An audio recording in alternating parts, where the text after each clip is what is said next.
Bonjour à tous, donc Guillaume Longeon, je suis chirurgien du rachis à Montpellier et donc je co-dirige cette table ronde avec Steven.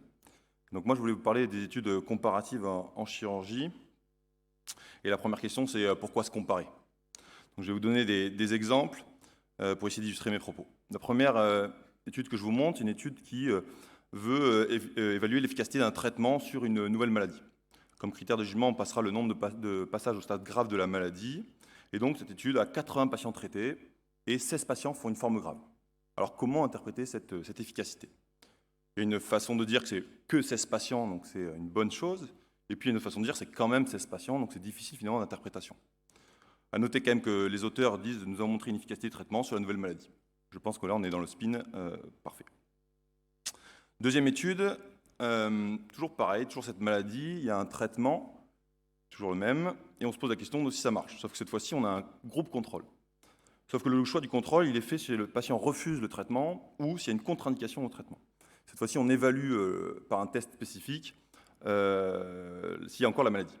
Et donc là, on a 36 patients cette fois-ci, deux groupes, un groupe de 20 patients et un groupe de 16 patients. Donc quand on regarde un peu les résultats bruts, on dit 30% de la maladie à J6 avec le groupe traitement, et puis 87% de maladies à J6, groupe contrôle. Donc on se dit, ça a l'air de marcher, ce traitement, c'est pas mal. Sauf si on regarde un petit peu plus en détail, on voit quand même que c'est pas le même centre, ou c'est des centres différents, et puis qu'il y en a qui ont 51 ans, d'autres qui ont 36 ans. Donc en fait, on compare ce qui n'est pas comparable. Là aussi, les auteurs recommandent fortement ce traitement pour soigner la maladie, je crois qu'on est toujours dans le spin. Alors ce que font certains auteurs, on le fait quand même aussi chez nous. Ça, c'est un exemple de la SFCR. 71 patients au départ, 56 analysés, il y a 20 alifs, 24 prothèses, 12 montages hybrides. Et puis les auteurs concluent que l'arthroplastie en 4-5 restaure une meilleure lordose, sur l'équilibre sagittal, donc avec un petit P à 0,05. Donc on se dit c'est très significatif. Mais là encore, eux-mêmes, ils ont dès le début dit que les groupes n'étaient pas comparables avec patients plus âgés chez les alifs et plus de femmes. Donc pourquoi se comparer? Pour avoir un point de comparaison et donner un effet de traitement. Encore faut-il comparer des choses similaires. Donc la réponse observée d'un traitement, ça correspond à l'effet, c'est différent de l'effet réel du traitement, mais donc ça correspond à l'effet réel du traitement, plus plein de petits facteurs qui vont s'additionner. Par exemple, un des facteurs, c'est l'histoire naturelle de la maladie. Dans l'exemple 1, on peut s'imaginer que si la maladie, finalement, elle décroît rapidement, c'est peut-être pas le traitement qui a été efficace, c'est juste que cette maladie est en train de disparaître. Deuxième effet, c'est qu'on a pris un médicament. Et donc c'est l'effet placebo. On a parlé de l'effet placebo, mais je ne sais pas si vous avez conscience qu'il y a des essais randomisés qui se font actuellement où on dit aux gens, ça c'est un placebo, mais on leur dit, c'est un placebo. Et malgré tout, ça marche quand même. C'est pour montrer la puissance quand même du cerveau.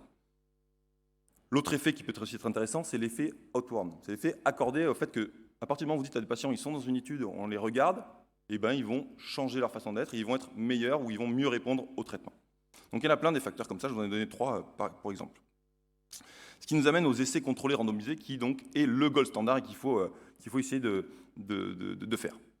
Ça a une forte validité interne, et c'est une méthodologie qui est très très bien codifiée. Mais par contre, si on ne respecte pas la méthodologie, comme m'a dit un petit peu Amélie, il y a des biais. Et donc à partir du moment où il y a des biais, il peut y avoir des surinterprétations de l'effet de traitement. Et c'est ce qu'elle a dit tout à l'heure. En l'absence d'aveugle, on a 25% de surestimation de l'effet de traitement, donc c'est beaucoup. Et à noter qu'en chirurgie, c'est compliqué, parce que 88% des chirurgiens n'est pas prêt à faire de l'aveugle pour faire un essai randomisé. En plus de ça, on a des difficultés technico-réglementaires. Je ne sais pas si vous avez déjà essayé de faire un essai randomisé, mais c'est une bonne tannée.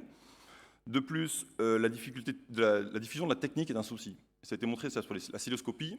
À partir du moment où la cœlioscopie a commencé dans la chirurgie digestive, il a été très compliqué de faire des essais randomisés, parce que tout le monde s'y mettait et tout le monde était conquis de la technique. Donc c'était très difficile de dire aux gens, maintenant il faut randomiser vos patients.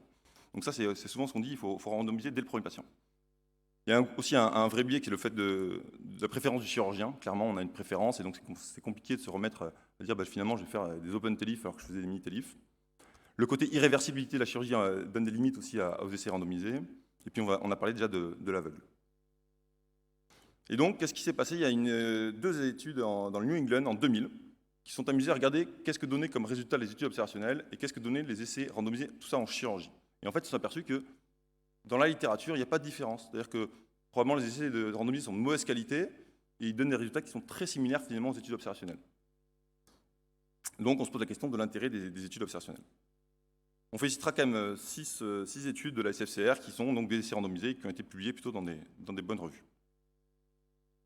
Donc les études observationnelles, ça a du sens, surtout qu'actuellement on a de plus en plus de données avec les big data, et donc on se dit que c'est une bonne façon. Le problème, c'est qu'on a une faible validité interne et qu'on a des biais de confusion.